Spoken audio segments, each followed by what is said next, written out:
The Bennett mansion stood as a beacon of modern opulence on the cliffs of Seattle, Washington, its glass walls catching the late summer sun like a prism scattering light across the Puget Sound below. Nestled in the exclusive enclave of Laurelhurst, the sprawling estate was a masterpiece of steel and stone with floor-to-ceiling windows that framed the distant silhouette of Mount Rainier and a sleek infinity pool that seemed to spill into the horizon. Inside, the air hummed with the quiet efficiency of smart home technology lights that dimmed on voice command climate controls that anticipated every comfort and a security system so advanced it could detect a heartbeat. Tonight, the mansion was alive with the clink of champagne flutes and the murmur of polished conversation as Michael Bennett, a 38-year-old tech mogul who had revolutionized cloud computing, hosted his annual gala for Seattle's elite. The event was a showcase of his empire, a testament to his rise from a scrappy coder to a billionaire whose name graced Forbes lists and TED Talk stages. Dressed in a tailored navy suit, Michael moved through the crowd with practiced ease, his sharp blue eyes scanning the room, his smile warm but calculated, a man who knew the power of presence. His guests, venture capitalists, software engineers, and local politicians, marveled at the mansion's grandeur, the Swarovski chandelier that hung like a constellation in the atrium, the rare Basquiat painting anchoring the living room, and the rooftop terrace where a string quartet played beneath a canopy of stars. Yet, beneath the polished surface, there was a subtle discord, a tension that lingered like a faint crack in the glass. At the heart of the mansion lived Michael's mother, Margaret Bennett, a 78-year-old widow whose gentle spirit had once filled the family's modest Tacoma home with warmth. Now her world was shrinking, her mind frayed by the early stages of dementia. Margaret sat in a cushioned armchair near the fireplace, her silver hair neatly pinned, her emerald green dress a nod to the elegance she still carried despite her fading memories. Her hazel eyes, once sharp with wit, now darted nervously across the room, searching for something familiar in the sea of unfamiliar faces. The gala overwhelmed her, the laughter too loud, the faces too fleeting. She clutched a delicate crystal glass of sparkling water, her fingers trembling slightly as she tried to anchor herself in the moment. Michael, caught in a conversation with a venture capitalist about quantum computing, glanced at her, occasionally his brow furrowing with concern, but quickly smoothing as he returned to his role as host. He loved his mother deeply, but the demands of his company Nexus Innovations left little room for the quiet moments they once shared. He trusted that Margaret was in good hands thanks to Emily Harper, the 42-year-old caregiver who had become an indispensable part of their lives. Emily moved through the gala with the quiet grace of someone accustomed to being unseen. Her dark brown hair was pulled into a simple bun, and her navy blouse and slacks blended into the background, a stark contrast to the glittering gowns and tuxedos around her. At 42, Emily was reserved, her soft voice rarely rising above a murmur, but her brown eyes held a quiet strength, a resilience forged through years of caring for others. She had been with the Bennetts for 2 years, hired after Margaret's diagnosis to manage her daily needs and provide companionship. Tonight, Emily stayed close to Margaret, her presence a steady anchor in the chaos of the gala. When Margaret's glass slipped slightly, Emily was there in an instant, gently steadying her hand with a reassuring smile. "It's all right, Mrs. Bennett?" She whispered, her voice a soothing balm. "Would you like to sit by the window for a bit? The view's lovely tonight." Margaret nodded, her expression softening, and Emily guided her to a quieter corner of the room where the city lights twinkled like distant stars. Emily's care was meticulous, her patience boundless. She knew Margaret's favorite songs, her love for lavender-scented blankets, and the stories of her youth that could still bring a spark to her eyes. To the guests, Emily was just another staff member, but to Margaret, she was a lifeline, a tether to the present when the past threatened to swallow her whole. Across the room, Cassandra Wells Michaels' 32-year-old fiancé held court like a queen. Her auburn hair cascaded in perfect waves, and her crimson gown hugged her figure, drawing every eye in the room. Cassandra was a vision of charisma, her laughter bright, and her anecdotes perfectly timed, each word chosen to captivate. As the founder of a boutique PR firm, she thrived in the spotlight, her charm a currency she wielded with precision. She spoke fluently about Michael's latest ventures, dropping just enough technical jargon to impress, without alienating her audience. Michael's vision for Nexus is revolutionary, she said to a group of investors, her green eyes sparkling. We're not just building software, we're shaping the future. The guests nodded entranced, unaware of the calculated edge behind her smile. To them, Cassandra was the perfect partner for Michael, a woman whose beauty and ambition matched his own.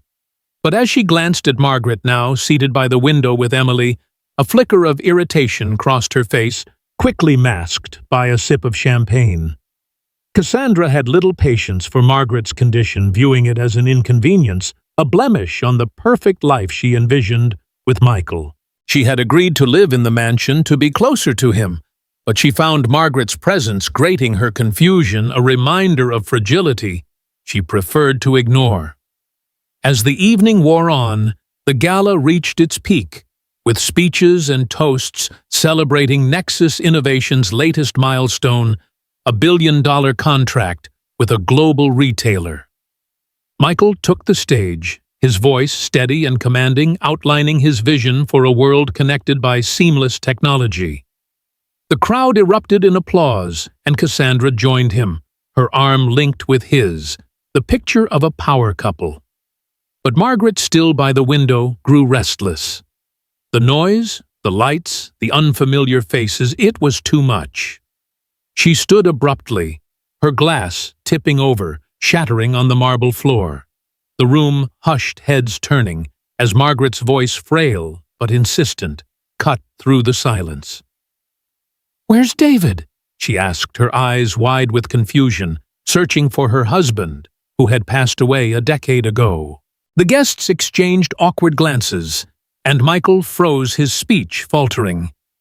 Cassandra's smile tightened her grip on Michael's arm, tightening imperceptibly.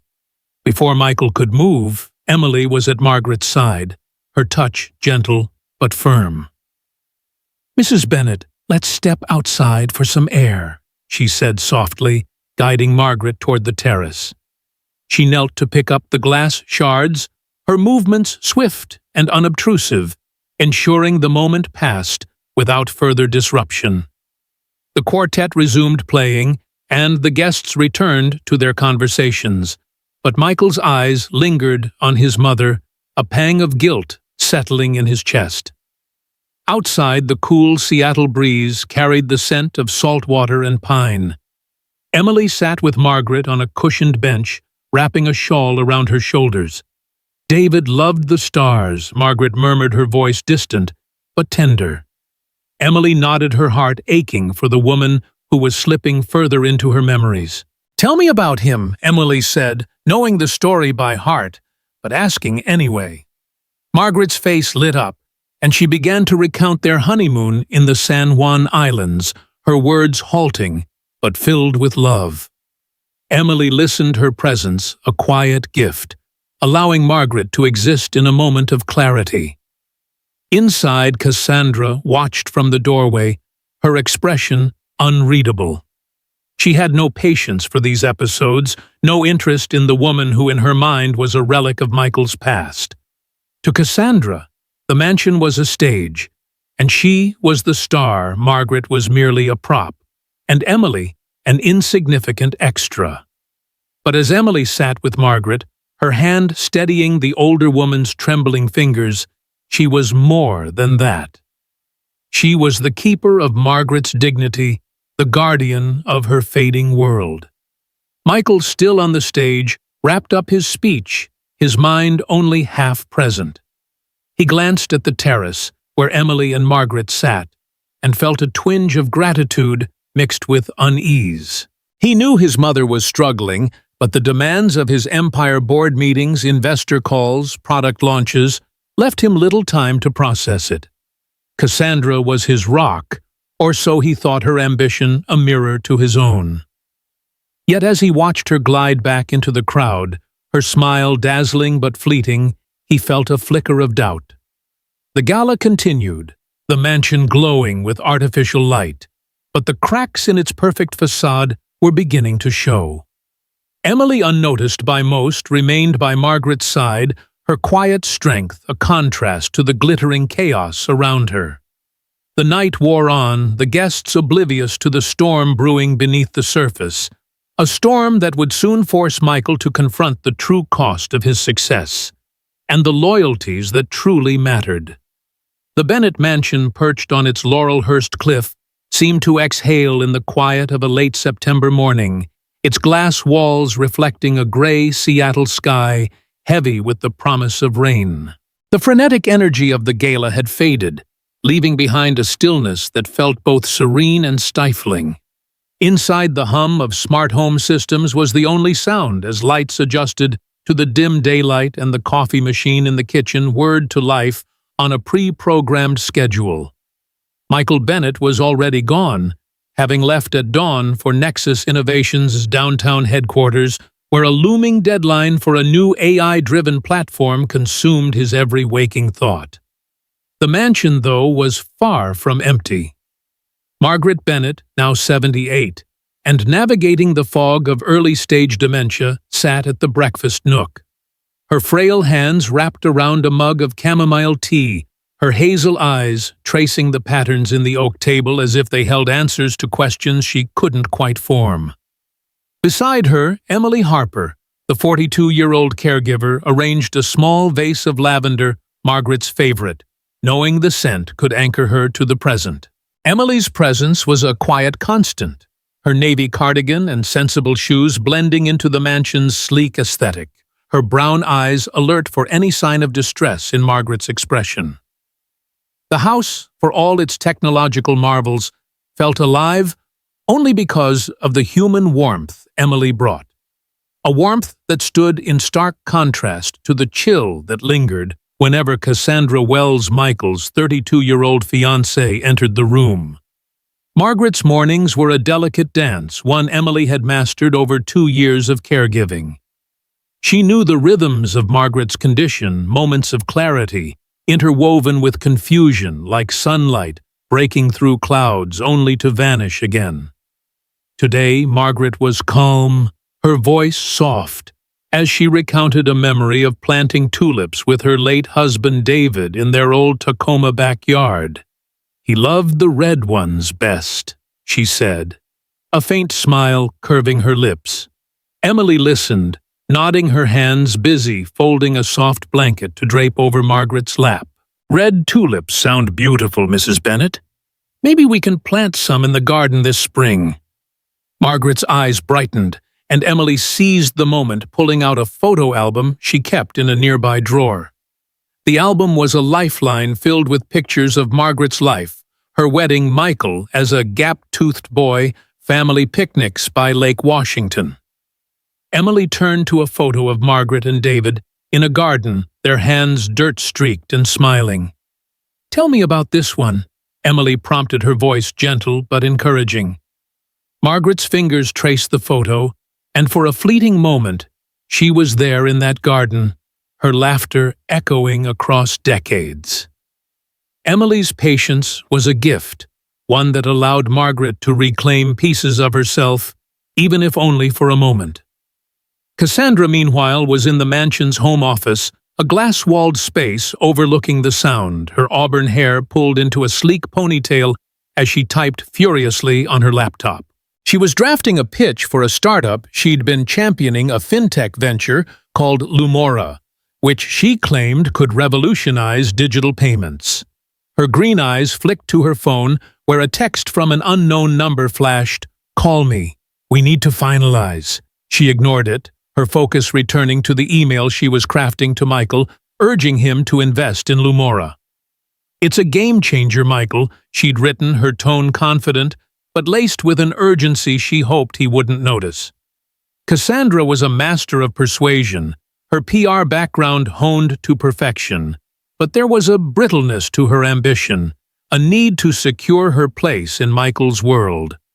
She saw the mansion, the wealth, the status as her due, and Margaret's presence, her frailty, her neediness was a hurdle she couldn't abide. When she emerged from the office, her crimson heels clicking on the hardwood, she found Margaret and Emily at the breakfast nook. Still flipping through old photos, Cassandra said, her voice light but edged with disdain. "You know, Margaret, you should try something new. All this nostalgia can't be good for you." Margaret's smile faltered, her hands tightening on the album. Emily's jaw clenched, but she kept her tone even. "It helps her, Cassandra. It's comforting." Cassandra's smile was a blade sharp and fleeting.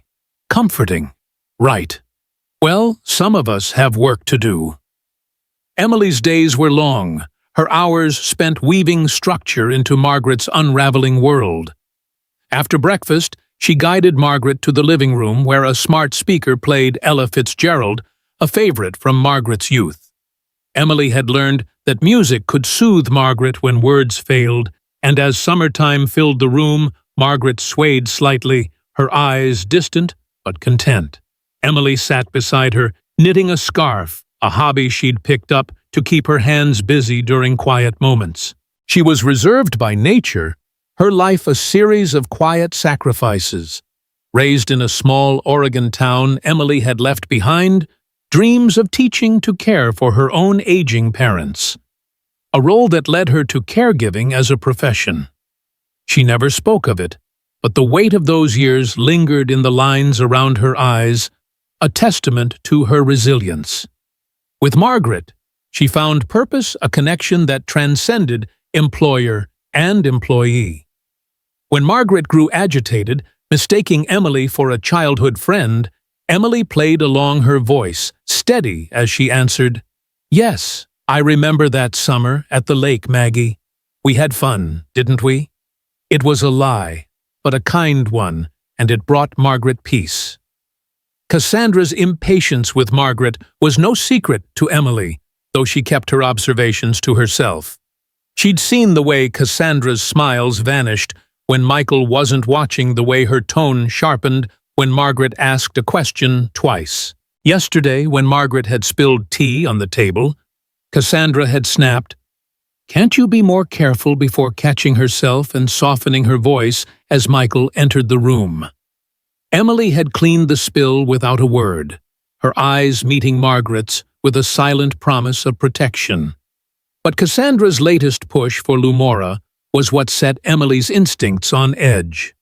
She'd overheard fragments of a conversation the night of the gala, Cassandra whispering into her phone about securing the funds and making it quick. Emily wasn't one to pry, but she'd seen enough to know Cassandra's charm was a mask, one that hid something colder, more calculated.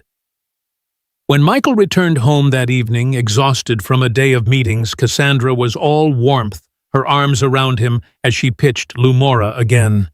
"It's a sure thing, Michael," she said, her voice honeyed. "You could be the lead investor. It's your chance to diversify." Michael, distracted by a flurry of emails, nodded absently. "I'll look into it, Cass. Sounds promising."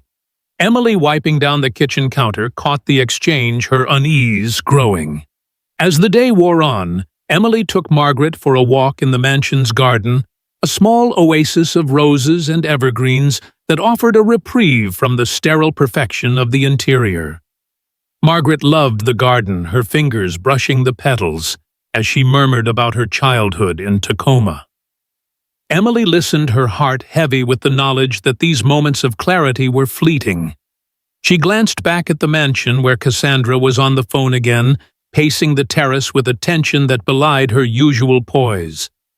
Emily's suspicions deepened, but she pushed them aside, focusing on Margaret. "Let's pick some roses for your room," she suggested, handing Margaret a pair of clippers.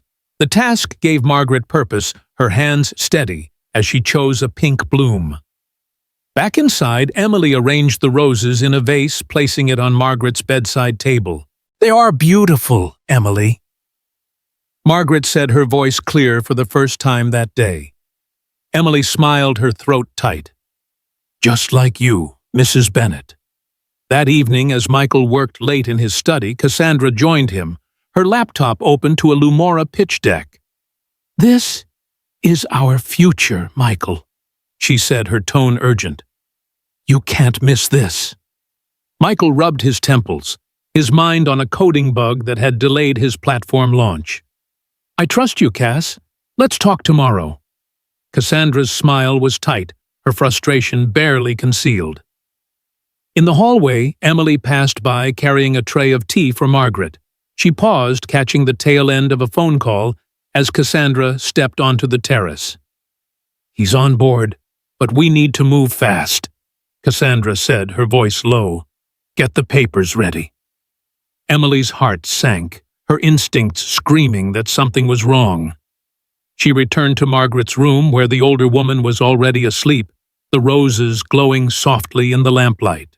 Emily sat beside her, the weight of her suspicions settling like a stone. The mansion, with its glass walls and gleaming surfaces, was a facade, and the cracks were growing wider, threatening to shatter the fragile peace Emily fought to maintain. Rain lashed against the glass walls of the Bennett mansion, turning the Seattle skyline into a blur of gray and silver as a late October storm swept across Puget Sound. The mansion, usually a beacon of light and modernity, felt claustrophobic, its sleek interiors suffocated by the weight of the weather and the tensions simmering within. Michael Bennett was in San Francisco, caught in a whirlwind of investor meetings for Nexus Innovations' AI platform, his phone buzzing with notifications as he navigated a high-stakes pitch. Back in Laurelhurst, the mansion was left to its three inhabitants, Margaret Bennett, whose dementia cast a shadow over her days. Emily Harper, the caregiver, whose quiet strength held the household together, and Cassandra Wells, whose polished exterior was beginning to crack under the pressure of her own ambitions. The storm outside mirrored the one brewing inside, as secrets and loyalties collided, pushing the fragile balance of the Bennett family to its breaking point. Margaret sat in her favorite armchair by the living room fireplace, her silver hair loose around her shoulders, her hands fidgeting with a knitted blanket Emily had made. The fire crackled, casting a warm glow, but Margaret's hazel eyes were clouded, her mind adrift in a memory from decades past. "David, where's my scarf?" she asked, her voice soft but urgent, as if her late husband were in the room. The question hung in the air unanswered as Emily knelt beside her, arranging a tray of tea and biscuits. "Let's find a scarf for you, Mrs. Bennett," Emily said gently, her brown eyes steady with compassion. She retrieved a soft blue scarf from a nearby drawer, draping it around Margaret's shoulders. "This one's lovely, don't you think?" Margaret's fingers brushed the fabric, and she nodded, a faint smile breaking through her confusion. Emily's presence was a lifeline, her ability to navigate Margaret's episodes, a skill honed through patience and love. She knew the storm was unsettling Margaret, the howling wind triggering a restlessness that made her cling to memories of safety. Emily turned on the smart speaker, selecting a playlist of 1960s folk songs, and Joan Baez's voice filled the room, soothing Margaret's frayed nerves. "David used to sing this." Margaret murmured, her eyes distant but calm. Emily sat beside her, knitting quietly, her hands steady, even as her mind churned with worry about Cassandra. Cassandra was in the home office, her crimson nails tapping impatiently on her laptop as she reviewed a spreadsheet of Lumora's financial projections. The fintech startup she'd been pushing Michael to invest in was her ticket to cementing her place in his world, but the plan was riskier than she let on. She'd secured a silent partner, a shadowy figure she communicated with through encrypted messages, and their latest demand was for Michael to commit funds by the end of the week. Cassandra's green eyes narrowed as she read a text. No more delays. Get Bennett's signature, or we're out. Her jaw tightened, and she closed the laptop, pacing the office. She needed Michael's trust, his money, his name, but Margaret's presence was a constant irritation, a reminder that her control over the household was incomplete. Emily, too, was a problem. Her quiet vigilance, a threat Cassandra couldn't ignore. Yesterday, when Margaret had wandered into the office during a call, asking for David, Cassandra had snapped, "He's gone, Margaret. Stop asking." The words had been sharper than intended, and Emily, who'd been nearby, had stepped in, guiding Margaret away with a murmured apology. Cassandra hadn't missed the look in Emily's eyes. Disapproval, suspicion, a challenge she couldn't afford. Today, with Michael gone, and the storm trapping them inside Cassandra's patience, was paper-thin. She emerged from the office, her heels clicking as she crossed the living room. Margaret, still humming to the music, looked up, her expression brightening. "Cassandra, dear, have you seen David? He promised we'd go to the lake today." The question was innocent, but it hit Cassandra like a spark to dry tinder. "Margaret, for God's sake, David's been dead for years," she said, her voice cold and cutting. "You need to stop this nonsense." Margaret's face crumpled, her hands clutching the scarf, as tears welled in her eyes. She shrank into the armchair, her confusion morphing into fear, her voice barely a whisper. "Dead. But I just saw him." Emily was on her feet in an instant, her knitting abandoned as she knelt beside Margaret, taking her trembling hands. "It's all right, Mrs. Bennett," she said, her tone soft but firm. "You're safe. Let's have some tea, and you can tell me about the lake." She shot Cassandra a look, her brown eyes blazing with quiet fury, but Cassandra merely shrugged, turning away as if the moment meant nothing. Emily led Margaret to the breakfast nook, away from the fireplace and Cassandra's presence. She poured chamomile tea, her movements deliberate, her voice a steady stream of comfort, as she coaxed Margaret into talking about her childhood summers at Lake Washington. Margaret's fear ebbed, her words halting but grateful, and Emily stayed close, her hand resting lightly on Margaret's arm. When Margaret was settled, Emily returned to the living room where Cassandra was scrolling through her phone, her expression unreadable. "That wasn't necessary," Emily said quietly, her voice steady despite the anger simmering beneath. "She's confused, not a burden." Cassandra's eyes flicked up, her smile sharp. "Don't lecture me, Emily. You're here to clean up messes, not make them. If you want to keep your job, stick to your role." The threat hung in the air, but Emily didn't flinch. "My role is to care for Mrs. Bennett," she said, her tone unwavering. "And I'll do that no matter what." Cassandra's smile faded, and for a moment the two women stood in a silent standoff, the storm's roar filling the space between them. The tension might have lingered, but the front door opened and Michael stepped inside, his coat damp from the rain. He'd returned early, his San Francisco meetings cut short by a cancelled flight. "Michael," Cassandra exclaimed, her voice instantly warm as she crossed the room to kiss his cheek. "You're back early. Perfect timing. I was just going over the Lumora numbers." Michael nodded, distracted, his blue eyes scanning the room. "Where's Mom?" he asked, his voice tinged with concern. Emily stepped forward, her expression neutral.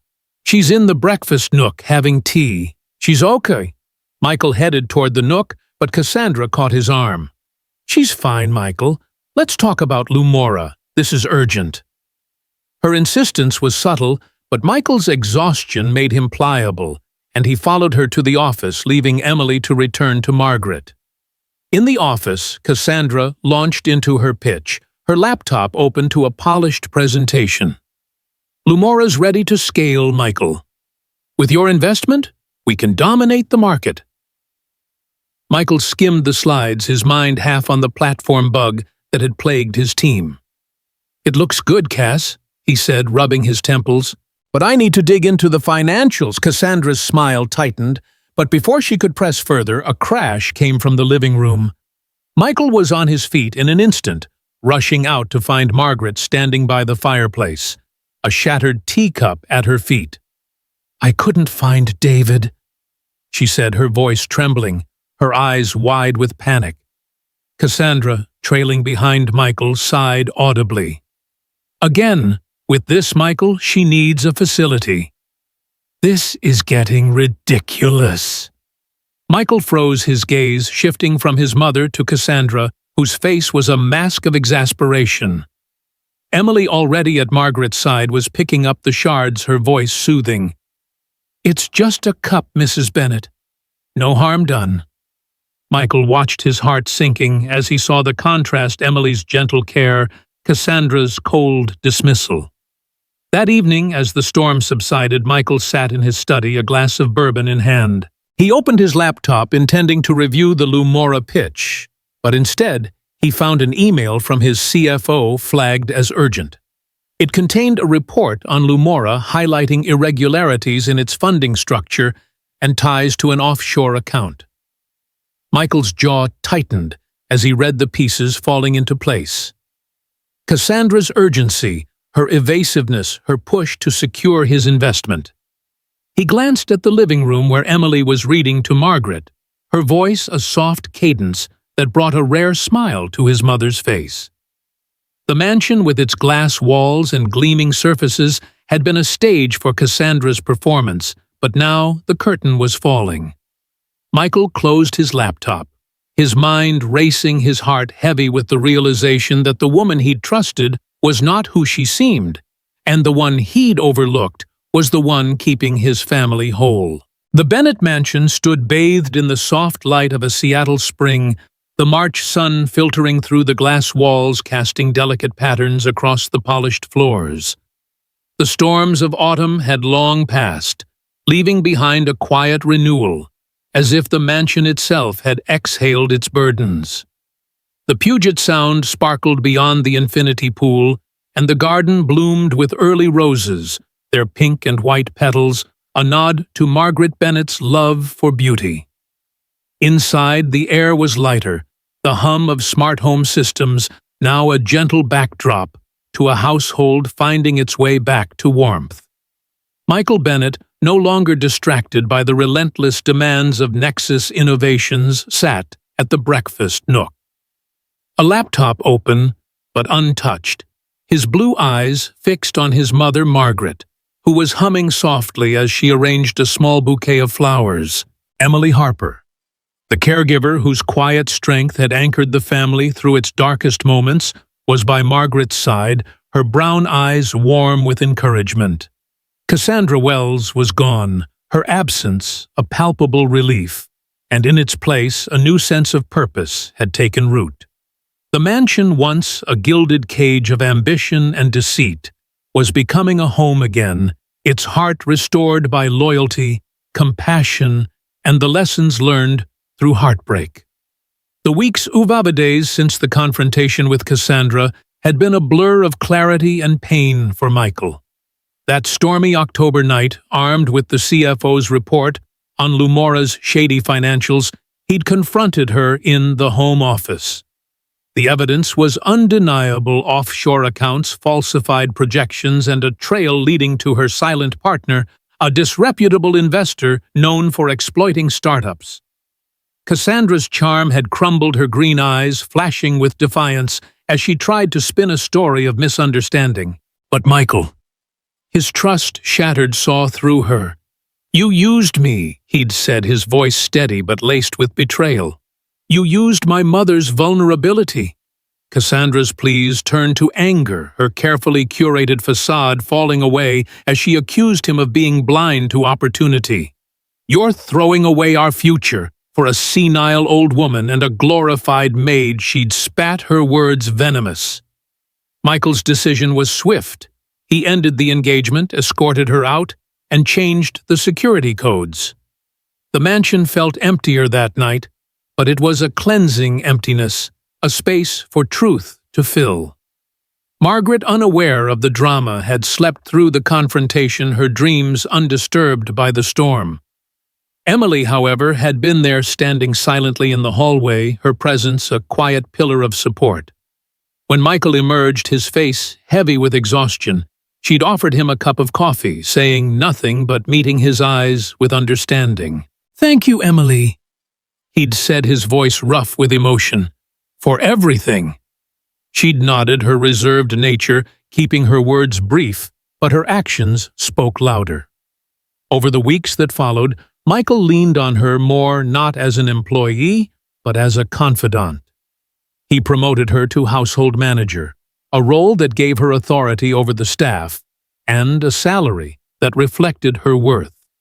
Emily accepted with her usual humility, but her quiet pride was evident in the way she carried herself, her shoulders a little straighter, her smile a little brighter. Now, in the soft light of spring, Margaret sat at the breakfast nook, her silver hair glowing, her hands steady as she arranged the roses Emily had picked from the garden. Her dementia had progressed, but moments of clarity still shone through, especially in the presence of beauty and kindness. "These remind me of home," Margaret said, her voice soft but clear, her hazel eyes fixed on the flowers. Emily smiled, handing her another stem. "They're from your garden, Mrs. Bennett. You've always had a knack for them." Margaret's laugh was faint but genuine, and Michael watched his heart full. He'd taken a step back from Nexus Innovations, delegating more to his team, realizing that his relentless pursuit of success had cost him time with his mother, time he could never reclaim. He spent mornings with her now, reading the newspaper aloud, or listening to her stories, even if they were fragmented. Emily was always there, her presence a bridge between Margaret's past and present, her care a testament to the power of quiet devotion. The memory of Cassandra lingered like a shadow, but it was fading. Michael had learned of her departure to New York, chasing another investor. Her name whispered in tech circles as a cautionary tale. He felt no anger, only relief, and a profound gratitude for the clarity her betrayal had brought. He'd been blinded by her ambition, mistaking it for love, but Emily's selflessness had opened his eyes. She was no savior, no saint, just a woman who chose to care, who saw Margaret not as a burden, but as a person worthy of dignity. Michael had begun to see Emily differently too, not as a caregiver, but as a partner in preserving his family's heart. Their conversations, once limited to Margaret's needs, now spanned books, music, and dreams, hers of opening a small community center for seniors, his of building technology that served people, not profits. One afternoon, the three of them attended a community event at a local park, a fundraiser for Alzheimer's research. Michael had organized it, a small step toward giving back, inspired by Margaret's journey and Emily's example.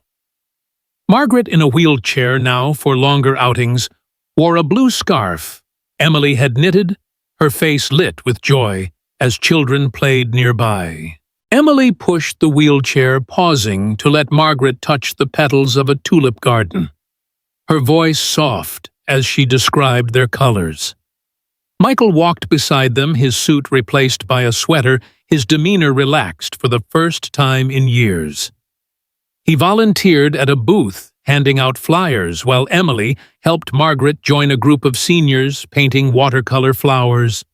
A woman approached Michael, thanking him for the event, her eyes teary as she shared her father's dementia story.